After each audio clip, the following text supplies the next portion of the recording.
رحمان کا مہینہ ہے رمضان، بخشش کا ہے سامان، اس ماہ میں نازل ہوا قرآن، مالک کا ہے احسان۔ بسم اللہ الرحمن الرحیم ونريد ان نمن على الذين استضعفوا في الارض ونجعلهم ائمة ونجعلهم الوارثين اللهم صل على محمد وآل محمد وعجل فرجهم۔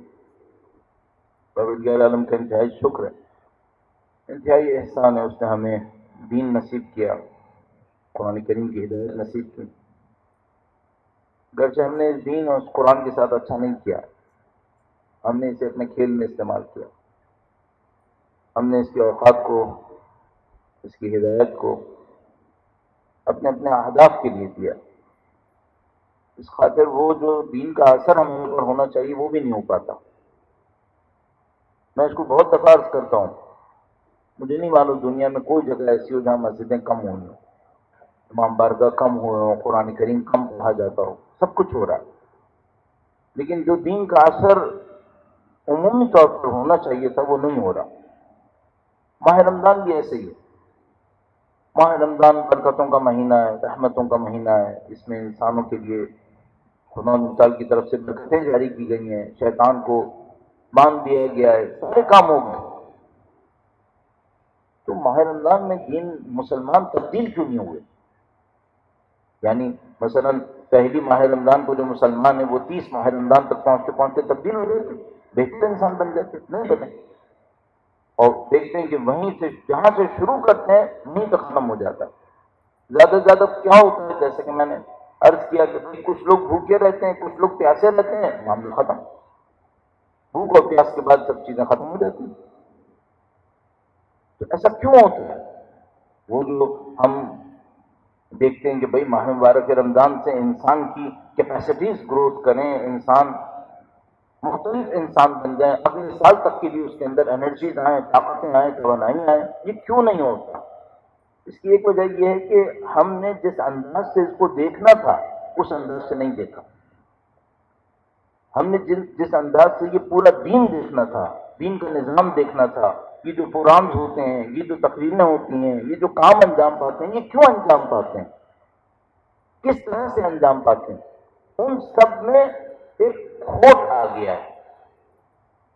بعض جگہ بالکل ہی خراب ہو گیا ہے، بعض جگہ کھوٹ تھوڑا سا آ گیا ہے، بعض جگہ جو لیول تھا وہ نہیں ہونا چاہیے۔ البتہ کچھ فیصد ہیں دنیا کے اندر جو بقول کسی کے یزید کے دور میں بھی ہوتے ہیں تو ترقی کرتے رہتے ہیں، وہ تو ابھی بھی ہو رہا ہوگا، لیکن مجموعی طور پر گیم اچھا نہیں ہو رہا۔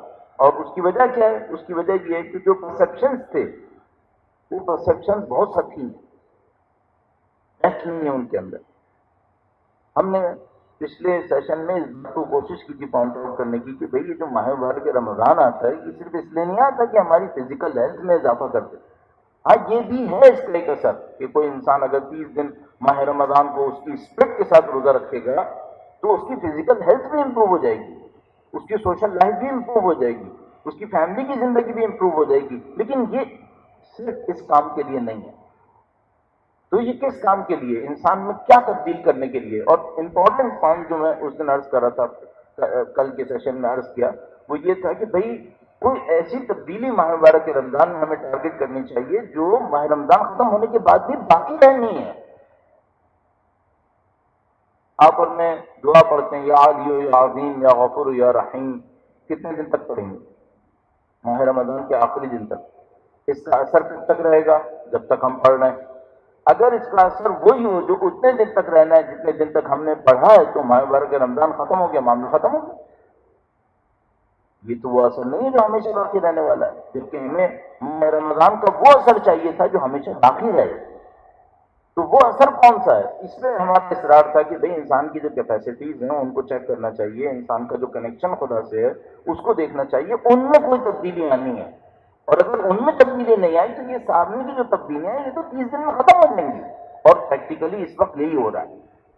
اب دیکھیے بہت سارے لوگ ماہ مبارک رمضان کے اندر نماز شب بھی پڑھیں گے، نماز شب بھی پڑھیں گے، قرآن کریم تفصیل سے پڑھنا شروع کر دیں گے، کتنے دن؟ 30 دن، اس کے بعد ختم، سحر خیز ہو جائیں گے لوگ، سحر خیز کیوں ہوں گے؟ سحر کھانے کے لیے. اور جب وہ سحر کے کھانے کی ریسٹرکشن ختم ہو جائے گی تو سحر خیزی بھی ختم ہو جائے گی. تو یہ وہ ماہ مبارک رمضان ہے جو ہماری توانائیوں کو بڑھا دے گا؟ نہیں، اس طرح نہیں بڑھائے گا. اس طرح ہم ثواب تو بڑھا لیں گے، جز وقتی ثواب. توانائی نہیں بڑھے گی ہماری. توانائی کیسے بڑھے گی؟ توانائی اس وقت بڑھے گی جب ہمیں یہ پتہ چلے کہ بھائی یہ چیزیں پینیٹریٹ کر کے ہمارے کس حصے کو متاثر کرنے والی ہیں.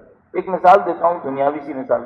درود بھیجے گا محمد وآل محمد پر. اللہم صلی علی محمد آل محمد. انسان اگر مثال کے طور پر غلط کھانے میں شوگر کھاتا ہے تو 1 گھنٹے کے لیے مثال کے طور پر اس نے کوئی شوگر کی کوئی چیز لے لی، بیمار تھا شوگر کا، تو اس نے کچھ ڈیمیج کیا اپنے وجود کو. اور بعض اوقات یہ جو ڈیمیج کرتا ہے یہ 1-2 گھنٹے کا نہیں ہوتا.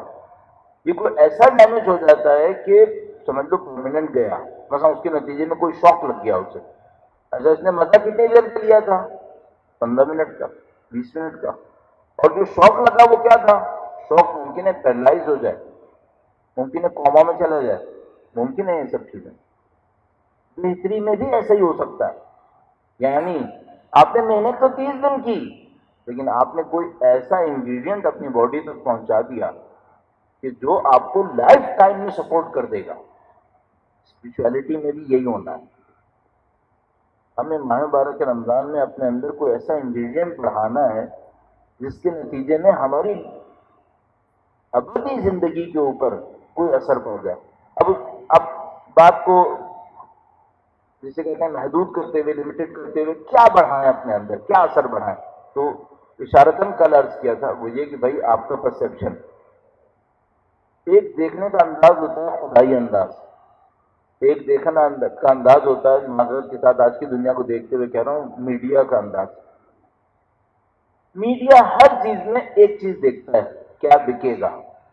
بس جو بکنا ہے وہ آئے گا، جو نہیں بکنا ہے وہ نہیں آئے گا. پہلے ٹیلی ویژن پروگرامز پہ رمضان کی نشریات نہیں آتی تھیں، اس دھڑلے سے نہیں آتی تھیں، اب آنے لگی. اور جو آ رہی ہیں وہ اللہ جانتا ہے کیا آ رہا ہے. بہرحال میں ان خوش قسمتوں میں سے ہوں یا کسی کی نظر میں بد قسمتوں میں سے ٹی وی نہیں دیکھتا ہوں، لیکن کچھ پتہ چلتا رہتا ہے. تو یہ کیوں دکھا رہے ہیں؟ کیونکہ یہ سیل ہو رہا ہے اس وقت، یہ بک رہا ہے اس وقت. ایک نظر ہوتی ہے میڈیا کی نظر ہوتی ہے، ایک نظر ہوتی ہے جس کو آپ الہی نظر کہتے ہیں. ماہ رمضان کس لیے آتا ہے؟ ماہ رمضان آتا ہے ہمیں الہی نظر دے دے. یہ جو الہی نظر ہوتی ہے یہ 30 دن پہ ختم نہیں ہوتی. جو لوگ ایک اچھا کام کرتے ہیں وہ بھی اچھا ہے اپنے لیول پر، وہ یہ کہ ماہ رمضان میں کچھ گناہ نہیں کرتے. عام دنوں میں کر لیتے ہیں، ماہ مبارک رمضان میں نہیں کرتے. بے احترام رمضان مثلا کسی حد تک بات اچھی ہے، کم سے کم اللہ کے مقدس مہینے کا احترام کیا، لیکن ان میں ایک کمی ہے. کمی کیا ہے؟ وہ اچھائی اندر پینیٹریٹ نہیں کر رہی. آپ اور میں بھی ایسے نہ بنے. بصیرت کو حاصل کرنے کی کوشش کریں. بصیرت کیسے حاصل ہوتی ہے؟ بصیرت اس وقت حاصل ہوتی ہے جب خدا مجھے اور آپ کو یہ توفیق دیتا ہے ہم چیزوں کی حقیقت کو سمجھنے کی کوشش کرنے لگے. مثلا آپ 1 مہینہ ماہ مبارک رمضان آپ نے محنت کی، قرآن کریم پڑھا، کتنی دفعہ پڑھا؟ کسی نے ہر روز 1 سپارہ پڑھا، کسی نے ہر روز 5 سپارے پڑھے. جتنا بھی پڑھا، ایک بات پوچھنے کی ہے، قرآنی بصیرت میں سے کچھ نصیب ہوا؟ قرآن کریم کی اپنی ایک بصیرت ہے. اگر وہ پرسپشن آپ کو مل گیا، الحمدللہ رب العالمین، چاہے آپ نے روز 1 صفحہ پڑھا ہو، اگر قرآن کریم کی وہ بصیرت مجھے اور آپ کو مل جائے اور ہم ماہ مبارک رمضان کے بعد بھی اسی بصیرت سے دنیا کو دیکھتے ہوں، یہ سمجھ لو کمال ہو گیا. ہاں، یہ ماہ مبارک رمضان کا اثر ہے، یہ ہماری کیپیسٹی بلڈنگ ہے. بس پہلی چیز کیا چاہیے؟ Perception, orientation. قرآن کی اورینٹیشن کیا ہے؟ ان دعاؤں کی اورینٹیشن کیا ہے؟ الحمدللہ رب العالمین. دعا افتتاح کثرت سے پڑھی جا رہی ہے، الحمدللہ رب العالمین. بہت ساری دعائیں کثرت سے پڑھی جا رہی ہیں. مثلا جیسے میں نے عرض کیا، یا علی و یا عظیم، اللہم ادخل علی اہل القبور السرور، یہ تمام چیزیں کثرت سے پڑھی جا رہی ہیں. ذرا دیکھیے گا ان میں پرسپشن کیا ہے. مثلا دعا افتتاح کا مشہور و معروف حصہ، اللہم انا نرغب الیک فی دولت کریمہ، تعز بها الاسلام واہلہ وتذل بها النفاق واہلہ. خدایا ہم ایسی حکومت چاہتے ہیں، ایسی حکومت چاہتے ہیں جس میں اسلام کو عزت ملے، اسلام کو شان و شوکت ملے. یہ پرسپشن ہے. اب کس کی شان و شوکت کے لیے کام کرنے آئے ہو؟ اگر اسلام کی شان و شوکت، ایک مہینہ ہم نے محنت کی، صدقات کیے، خیرات کیے، تقریریں کی، تقریریں سنی، قرآن کریم پڑھا، اور جب ماہ شوال داخل ہوا، عید ختم ہو گئی، اب کس کی شان و شوکت چل رہی ہے؟ اسی دنیا کی شان و شوکت. اور ماہ رمضان میں سارے ماہ رمضان دعا افتتاح پڑھتے رہے، اللہم انا نرغب الیک فی دولت کریمہ تعز بها الاسلام واہلہ. اگر یہ پرسپشن نصیب ہو گیا تو پھر ہم صحیح فیصلے کریں گے. اچھا ممکن ہے کوئی کہے بھائی ٹھیک ہے اگر یہ پرسپشن مل بھی گیا ہمیں تو کیا ہوگا؟ پھر فیصلے صحیح کرو گے، پھر زندگی کے انداز تبدیل ہونے لگیں گے. ایک بات یہاں پہ عرض کرتا چلوں اشارتاً، یہ تھوڑا سا پیچیدہ بھی یہاں پہ ایک معاملہ ہے، وہ یہ کہ یہ جو دعائیں ہیں یہ کسی حقیقت کو ریفلیکٹ کر رہی ہوتی ہیں. یہ کوئی نعوذ باللہ تعالی جس کو ہم لوگ کہتے ہیں وشفل تھنکنگ نہیں ہے کہ بس اے خدا ایسا ہو جائے. یہ جو ایسا ہونے کی ہم دعا کر رہے ہیں اس کے پیچھے پورا میکینزم ہے، اس کے پیچھے پورا نظام ہے. ربنا لا تجعل الدنیا اکبر ہمنا ولا مفزع علمنا ربنا ولا تسلط علینا من لا يرحمنا. خدایا دنیا کو میرا ہم و غم قرار نہ دے، دنیا میرے اوپر ظالموں کو مسلط نہ کر. اس کا مطلب کیا ہے؟ اس کا مطلب یہ اگر تم نے دنیا کو اپنا ہم و غم بنایا نا تو تم پر ظلم کرنے والے مسلط ہوں گے. بس یہ جو دعائیں یہ کیا ہیں؟ یہ کسی حقیقت کا اظہار ہے. یہ جو قرآن کریم کے جملات ہیں الہاکم التکاثر حتی زرتم المقابر، یہ کیا ہے؟ یہ کسی حقیقت کا انعکاس ہے. خدا چاہتا ہے ہم اس کو سمجھنے کی کوشش کریں. الحمدللہ رب العالمین، اہل بیت اطہار علیہ السلام ان کے چاہنے والوں کے اندر ایسے لوگوں کی کمی نہیں تھی جنہوں نے اہل بیت کی تعلیمات کے اوپر عمل کرتے ہوئے اس بصیرت کو حاصل کیا. پوری دنیا کچھ کہتی تھی، وہ کچھ اور کہتے تھے. صدیوں بعد پتہ چلا کہ صحیح کہتے تھے. سید الشہداء میدان کربلا کے اندر اکیلے کھڑے ہیں، ان کا خاندان ظاہری طور پر اسیر بن کر ظالم و جابر کے خاندان میں کھڑا ہے، اور وہ معظمہ مخدرہ اس حالت اسارت کے اندر اس ظالم و جابر سے کہتی ہیں کہ تم ہمارا نام مٹا نہیں سکو گے، تم ہمارا نام مٹا نہیں سکو گے. دنیاوی اعتبار سے کوئی راستہ تھا کہ ان کی بات صحیح ہو؟ ان کے پاس ایک بصیرت تھی، اس بصیرت سے کہا نہیں مٹا سکو گے. ابھی بھی الحمدللہ رب العالمین 1400 سال کے بعد بھی جب ہم کھڑے ہو کر بی بی زینب سلام اللہ علیہا کا احترام کرتے ہیں تو ان کا وہ حرف صدق ہے جو ایک دفعہ پھر ثابت ہوتا ہے، نہیں مٹا سکو گے. یہ بصیرت چاہیے ہمیں. بس آپ اور میں ماہ مبارک رمضان کے اندر کیا ظرفیت بڑھائیں اپنی. میں آپ سے کہہ سکتا ہوں بھائی آپ ماہ رمضان میں آپ معذرت کے ساتھ عرض کر رہا ہوں مثلا فلاں پکوڑے نہ کھائیں تو یہ ہو جائے گا، اور فلاں کھانا کھائیں گے تو یہ ہو جائے گا، اس سے آپ کی جسم کی کیپیسٹی بڑھ جائے گی. یہ ہوگا، ہو سکتا ہے. اور چونکہ خدا کا نظام جامع نظام ہے، ایک ہی روزہ جسم کو بھی صحیح کرتا ہے. ابھی کہیں میں پڑھ رہا تھا کہ جیپنیز کوئی نوبل پرائز ہولڈر تھا 2016 میں، میرے خیال میں اس کو فزیولوجی کا نوبل پرائز ملا، جس نے یہ ثابت کیا تھا کہ انسان جب فاسٹنگ کرتا ہے، البتہ ایک پروسیجر تھا کہ انسان جب کچھ دیر تک بھوکا رہتا ہے مثلا 12 گھنٹے سے اوپر، تو اس کی باڈی کے اندر سیلز اپنے ناکارہ سیلوں کو توڑنا شروع کر دیتے ہیں اور انسان کو ایک نئی توانائی ملنا شروع ہو جاتی ہے. تو اس سے بہت اچھا لنک مل رہا تھا کہ کس طریقے سے ماہ مبارک رمضان کے اندر روزے کی حالت میں انسان کی باڈی ری گروتھ کر رہی ہوتی ہے، ریکنسٹرکشن ہو رہی ہوتی ہے. لیکن ان سب کے باوجود جو کیپیسٹی ہمارے اندر بلٹ ہونی ہے وہ یہ مادی نہیں ہے. وہ کون سی ہے؟ وہ روحانی ہے. یہ اسپرچولیٹی، یہ جو میں نے عرض کیا پرسیپشن. اور اس پرسیپشن کو حاصل کرنے کے لیے ہمیں کیا چاہیے؟ سب سے امپورٹنٹ چیز جو ہمیں چاہیے وہ یہ شعور اور یہ ادراک کہ ہمیں خدا نے خلق کیا ہے اور ہمیں ایک اور دنیا کی طرف بڑھنا ہے. یہ وہ 2 پوائنٹس ہیں جو اگر اس ماہ مبارک رمضان کے اندر اور ہر ماہ مبارک رمضان کے اندر اصولی طور پر ہماری توجہ کے اندر آ جائیں، ہماری پوری زندگی ایک دھارے کے اوپر بہے گی، ایک راستے کے اوپر چلے گی۔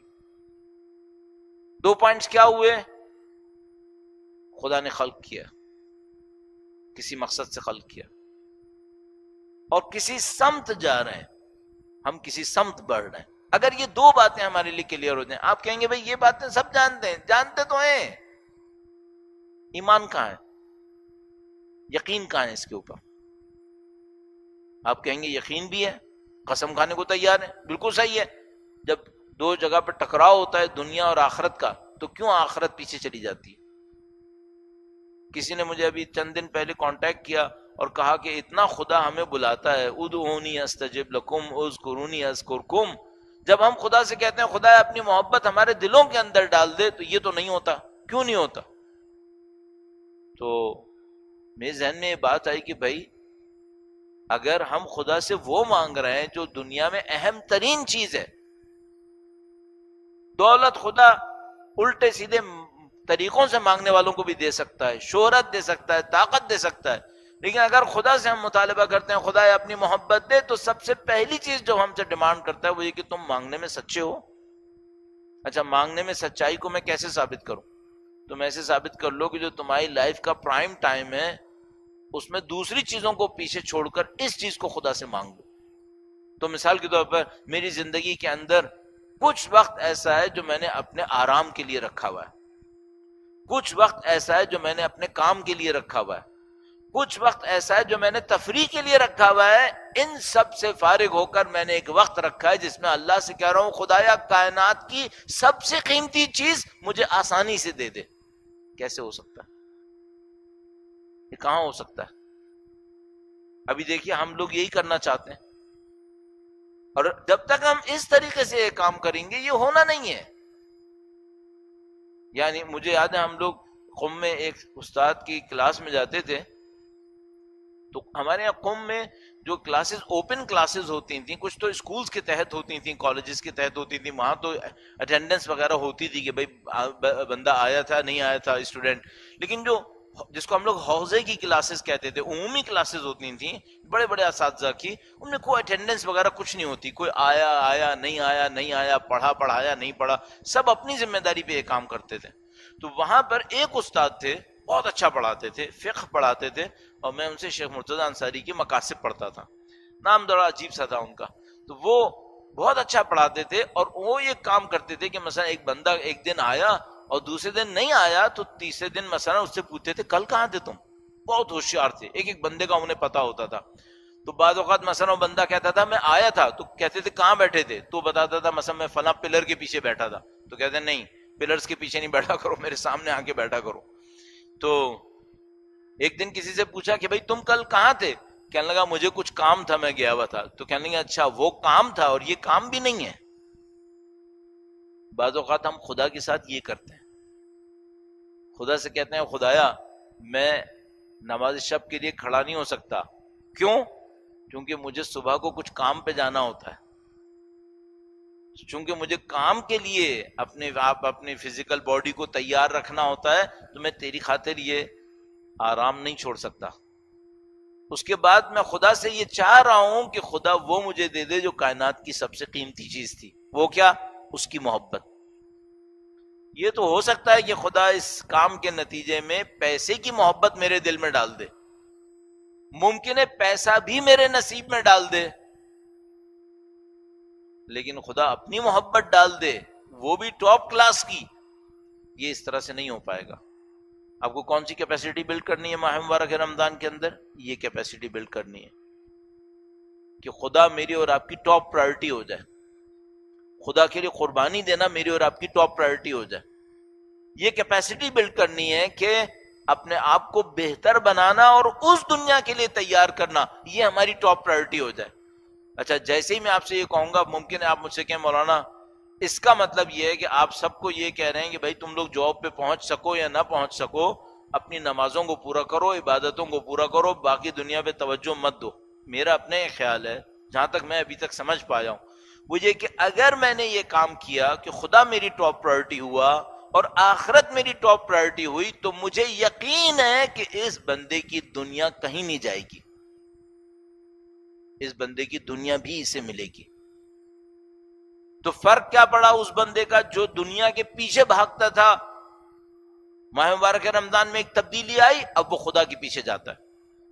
پہلے وہ دنیا کے پیچھے جاتا تھا، اب ماہ مبارک رمضان میں تبدیلی کے نتیجے میں خدا کے پیچھے جاتا ہے۔ تو ان دونوں میں فرق کیا ہوا؟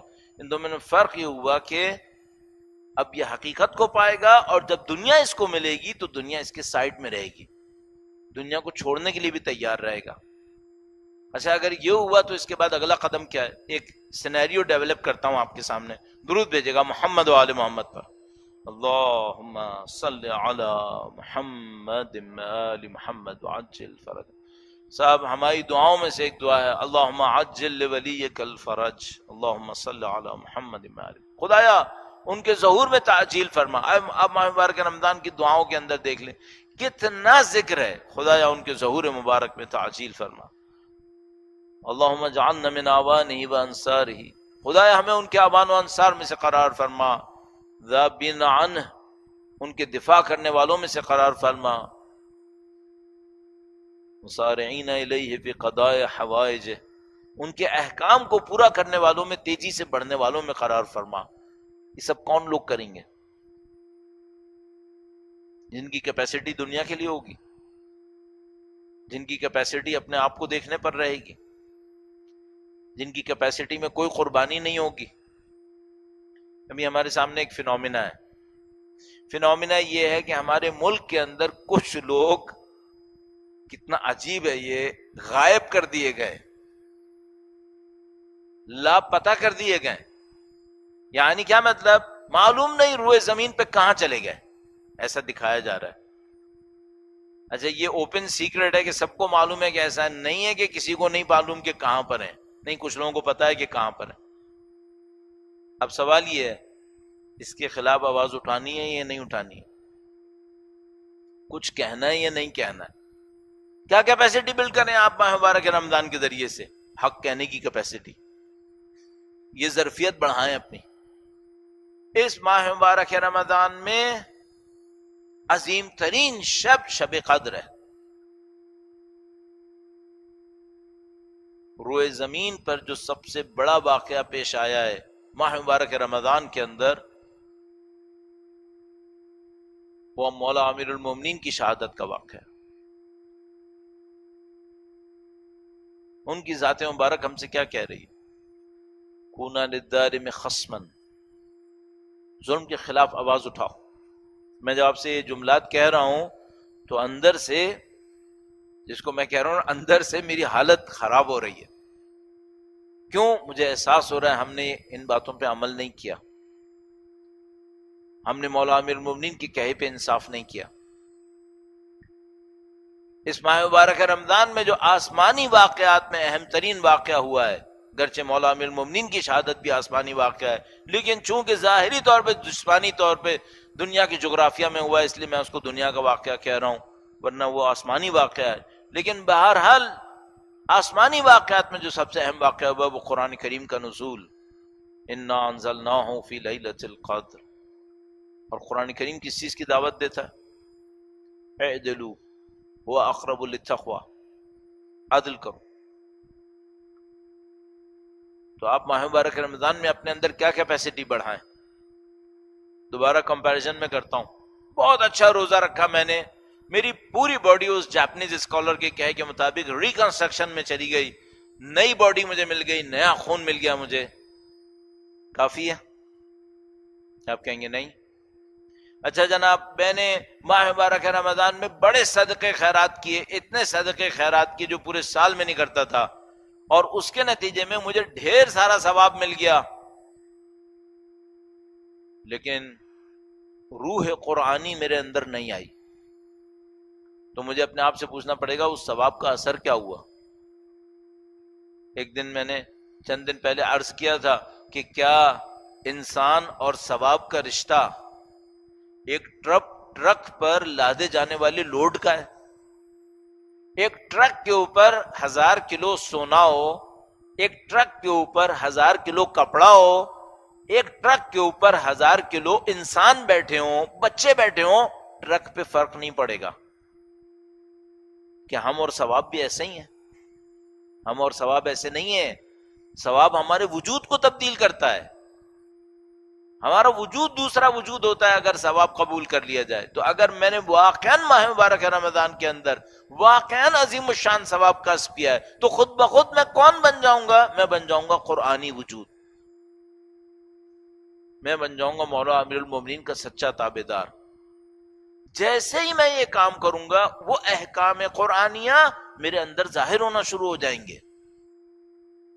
وہ قرآن کریم میری خود بخود میری زندگی کا حصہ بننا شروع ہو جائے گا.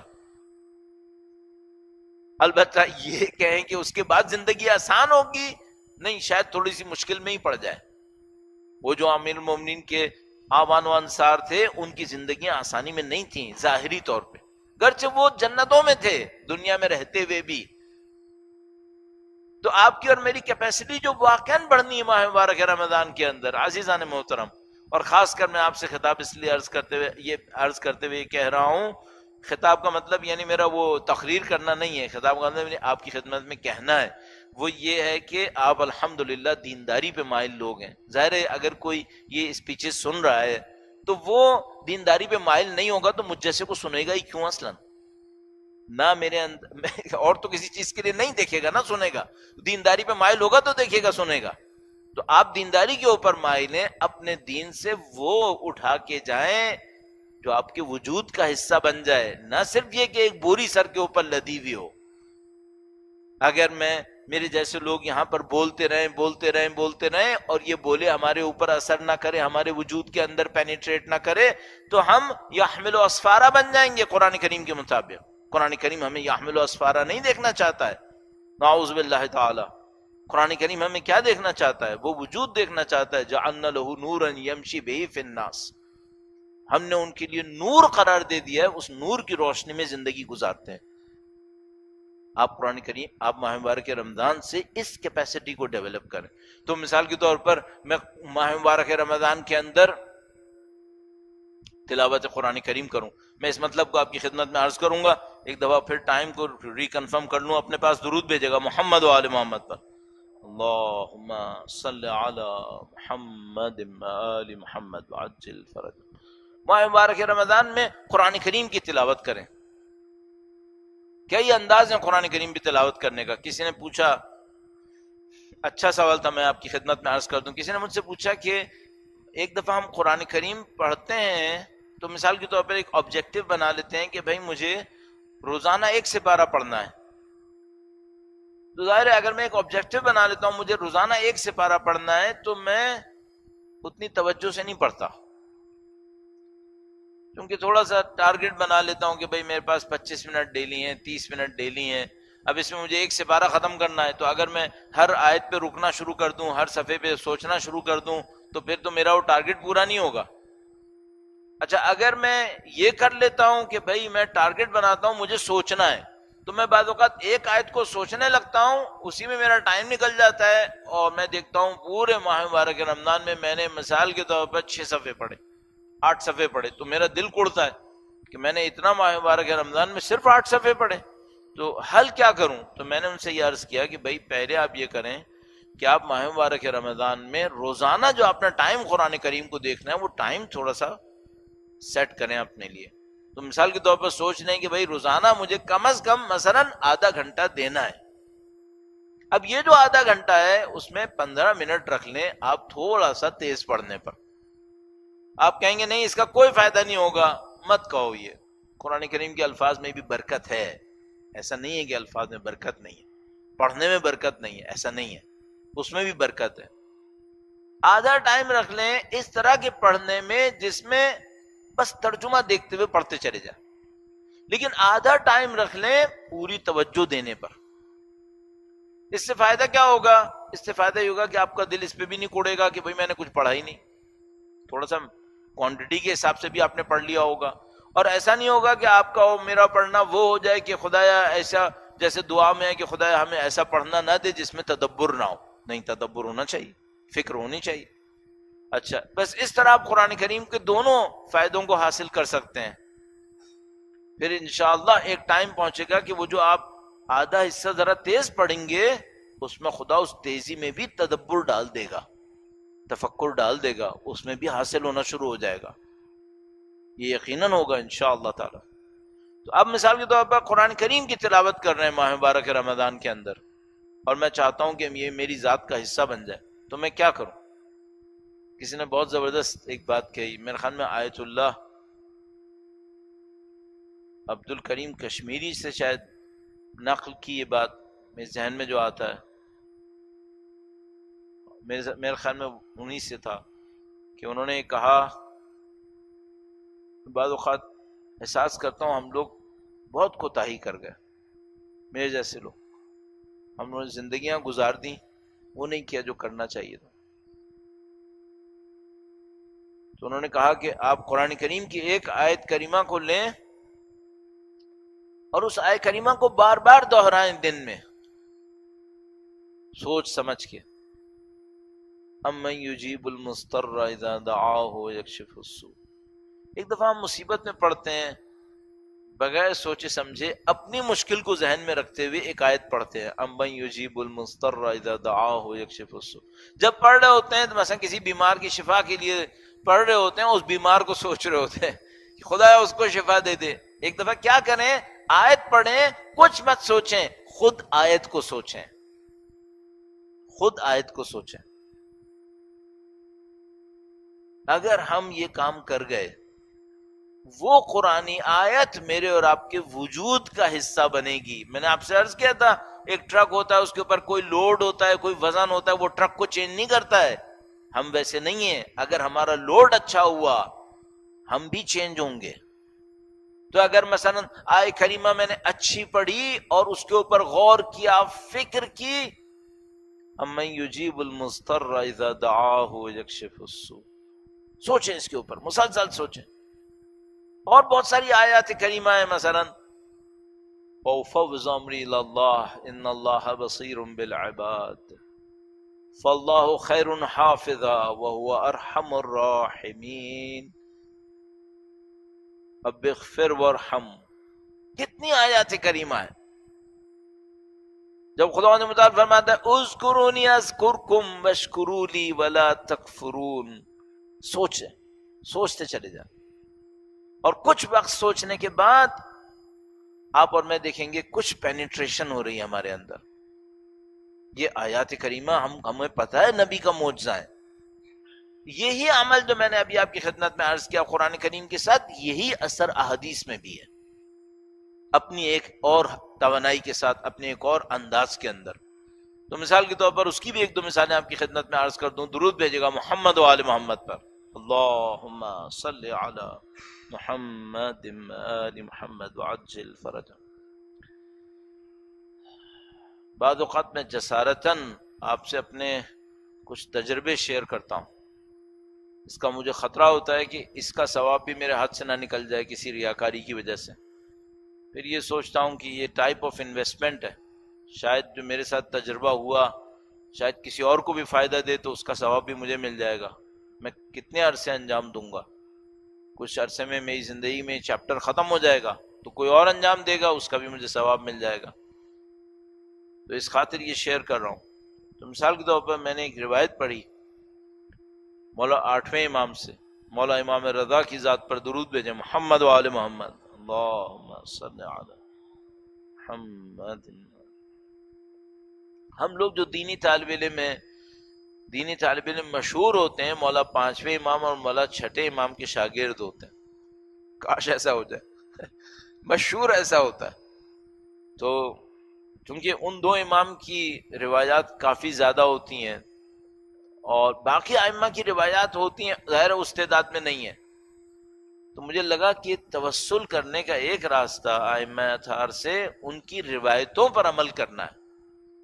مثال کے طور پہ ایک دفعہ ہم مولا 8ویں امام کی طرف زیارت کرتے ہیں، یا غریب الغرباء کہتے ہیں، معین الضعفاء والفقراء۔ ایک دفعہ کیا کرتے ہیں، ایک روایت لیتے ہیں، اس روایت کو اپنی زندگی کا حصہ بناتے ہیں اور مولا 8ویں امام سے کہتے ہیں مولا میں نے آپ کے نام پر ایک روایت سنی ہے، اس کو اپنی زندگی کا حصہ بنایا، کیا میرا حق نہیں ہے کہ آپ میری شفاعت کر دیں؟ میں نے آپ کی روایت پہ عمل کیا. وہ کہہ سکتے ہیں بھائی تم نے عمل کیا تو ہم پہ احسان تھوڑی کیا ہے. نہیں، احسان نہیں کیا مولا، رشتہ جوڑا ہے، تعلق جوڑا ہے، اور آپ کریم ہیں، آپ کریم خاندان کے ہیں، میں نے رشتہ جوڑا ہے. تو میں اپنے مولا آٹھویں سرکار کی ایک روایت پڑھ رہا تھا، بڑی عجیب روایت. فرمایا کہ جب تم لوگ فرادہ نماز پڑھو تب بھی اذان و اقامہ دیا کرو، اور اس کے بعد جو مجھے یاد آتا ہے اس میں فرمایا کہ اگر جس طرح ابھی مجھے یاد آتا ہے، میں تھوڑا سا احتیاط کرنا چاہ رہا ہوں، مکمل روایت کے الفاظ یاد نہیں ہیں، تو مثلا فرمایا کہ اگر اقامہ دو گے تو تمہارے پیچھے 2 فرشتے نماز پڑھیں گے، اذان بھی دو گے، اس طرح کی روایت تھی، پوری ایک صف فرشتوں کی ہوگی. اتنا میں آپ کو یقین سے کہہ رہا ہوں، روایت کا ماحصل لب لباب یہ تھا کہ اگر اذان اور اقامہ دونوں نماز کے ساتھ پڑھو گے، نماز سے پہلے دو گے اور پھر نماز پڑھو گے، تو فرشتوں کی پوری صف تمہارے پیچھے نماز پڑھ رہی ہوگی. اور اس کے بعد امام نے فرمایا اس کو کم مت سمجھنا.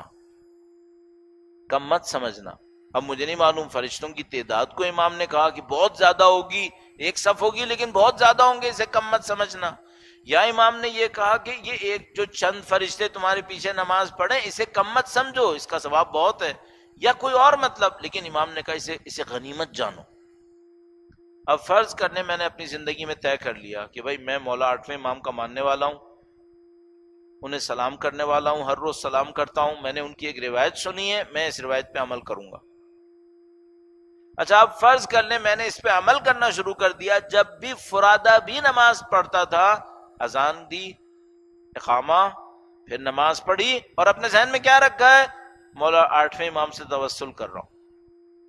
میں آپ سے صرف ایک بات پوچھ رہا ہوں، یہ ٹرک ہے جس کے اوپر کوئی بھی وزن ڈال دیں یا نہیں؟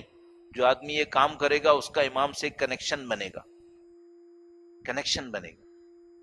یہ جو کنیکشن ہے یہ عجیب کنیکشن ہے، یہ روحانی ایک معاملہ، یعنی بالکل ایسے ہی جیسے مثلا یہ لائٹ لگی ہوئی ہے، یہ لائٹ میرے چہرے کے اوپر اور مثلا میرے اوپر پڑ رہی ہے، جس سے آپ جو دیکھ رہے ہیں تو آپ کو لائٹ میں نظر آ رہا ہے اچھا، لیکن اگر یہ لائٹ نہیں ہوگی تو میں اچھا نظر نہیں آؤں گا، ظاہر ہے.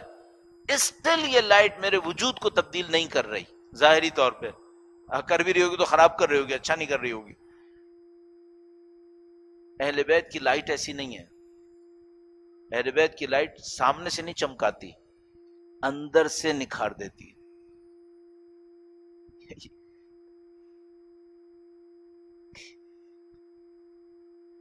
اہل بیت کیمیا ہے، اکسیر، ٹچ بھی کرتے ہیں تو سونا بنا دیتے ہیں، روحانیت دیتے ہیں. ان کو خدا نے اپنے اسماء اعظم کی عظیم ترین تجلی بنا کر بھیجا ہے. خاک کو بھی ہاتھ لگاتے ہیں تو آفتاب بنا دیتے ہیں. اگر میں اور آپ ان سے توسل کریں صحیح معنی میں، ہمارے وجود میں تبدیلی آئے گی. یہ وہ کیپیسٹی کا بلٹ ہونا ہے جو قرآن کریم ماہ مبارک رمضان میں ہم سے چاہتا ہے. کتب علیکم الصیام شہر رمضان انزل فیہ القرآن. خداوند متعال یہ چاہتا ہے. اب آپ اور میں جتنا اس بات کے اوپر محنت کریں، اس کے مختلف انداز ہوں گے، جیسے میں نے آپ کی خدمت میں عرض کیا، 2-3 چیزوں کو عرض کرنے کی کوشش کی. ایک دعاؤں کے ذریعے سے. دعا کیا ہے؟